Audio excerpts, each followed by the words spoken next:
Hi കൂട്ടുകാരെ, ജയസ് ഗാർഡൻ്റെ പുതിയൊരു വീഡിയോയിലോട്ട് എല്ലാവർക്കും സ്വാഗതം. അപ്പോൾ നമ്മുടെ ഈ അടുക്കള ജീവിതത്തിൽ നമ്മൾ 1-2 പ്രാവശ്യമൊക്കെ ഇരുമ്പിൻ്റെ പാത്രങ്ങൾ വാങ്ങാറുണ്ടല്ലോ, ചീനിച്ചട്ടി, ദോശക്കല്ലൊക്കെ. അപ്പോൾ എൻ്റെ ദോശക്കല്ലൊരു ചെറുതായിരുന്നു, അപ്പോൾ ഇച്ചിരി വലിയൊരു ദോശക്കല്ല് ഞാൻ വാങ്ങി. അപ്പോൾ ഇത് മയക്കുന്ന വിധമൊക്കെ അന്ന് ഓർമ്മയുണ്ടായിരുന്നു, ചെയ്തു, പിന്നെ നമ്മൾ മറക്കുമല്ലോ. അപ്പോൾ ഞാൻ അമ്മയോട് ചോദിച്ചു, പറഞ്ഞു തന്നു കേട്ടോ. അപ്പം എല്ലാവർക്കും കൂടെ ഒന്ന് ഷെയർ ചെയ്യാമെന്ന് ഞാൻ വിചാരിച്ചു. അപ്പോൾ ഞാൻ 3 രീതിയിലാണ് ഇത് ചെയ്യുന്നത്. ആദ്യം ഇതിൽ 2 ദിവസമായി കഞ്ഞോളം വച്ചിരിക്കുകയാണേ. അപ്പോൾ അത് പുളിച്ചു, അതിൻ്റെ ഇരുമ്പിൻ്റെ കറയൊക്കെ ഇറങ്ങി വന്നിട്ടുണ്ട്. അതിന് ശേഷം പിന്നെ എടുത്തിരിക്കുന്ന പുളി, ഉപ്പ്. അപ്പം ഞാനിതെങ്ങനെ ചെയ്യുന്ന ഇപ്പോൾ കാണിക്കാവേ. കഞ്ഞോളം ഒഴിച്ച് വെച്ചത് ഞാനൊന്ന് കഴുകി കേട്ടോ.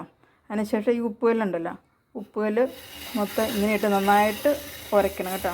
ഉരയ്ക്കുന്നത് എന്തെന്ന് വെച്ച് കഴിഞ്ഞാൽ ഇതിന് നല്ലൊരു മിനുസം കിട്ടാൻ വേണ്ടിയിട്ടാണേ. ഇതുപോലെ സ്റ്റീലിൻ്റെ സ്ക്രബ്ബർ വെച്ചിട്ട് ഉരച്ചാൽ മതിയേ. 3ാമത്തെ സ്റ്റെപ്പ്, നമ്മൾ പുളി പിഴിഞ്ഞ് വെച്ചില്ലേ, ആ പുളി ഈ ദോശക്കല്ല് അടുപ്പിൽ വെച്ച് ചൂടാക്കിയതിന് ശേഷം ഇതിൻ്റെ മുകളിൽ ഒഴിക്കുക. എന്നിട്ട് നന്നായിട്ട് ചൂടാകണം. നന്നായിട്ട് ഇങ്ങനെ ഇളക്കി കൊണ്ടിരുന്നിട്ട് അപ്പോൾ ഇത് നന്നായിട്ട് മയങ്ങി കിട്ടേ. അതിന് ശേഷം കഴുകിയതിന് ശേഷം നല്ലെണ്ണ തേച്ച് വെച്ചാൽ മതിയേ. എന്നിട്ട് നമുക്ക് ദോശ ചൂടാവേ. ഈ വീഡിയോ ആർക്കെങ്കിലും പ്രയോജനമായെങ്കിൽ ഒന്ന് സബ്സ്ക്രൈബ് ചെയ്ത് സപ്പോർട്ട് ചെയ്യണേ. അറിയാത്തവർക്കൊന്ന് പറഞ്ഞു കൊടുക്കുക. പുതിയൊരു വീഡിയോ കാണുന്നതിന് വരെ താങ്ക് യു.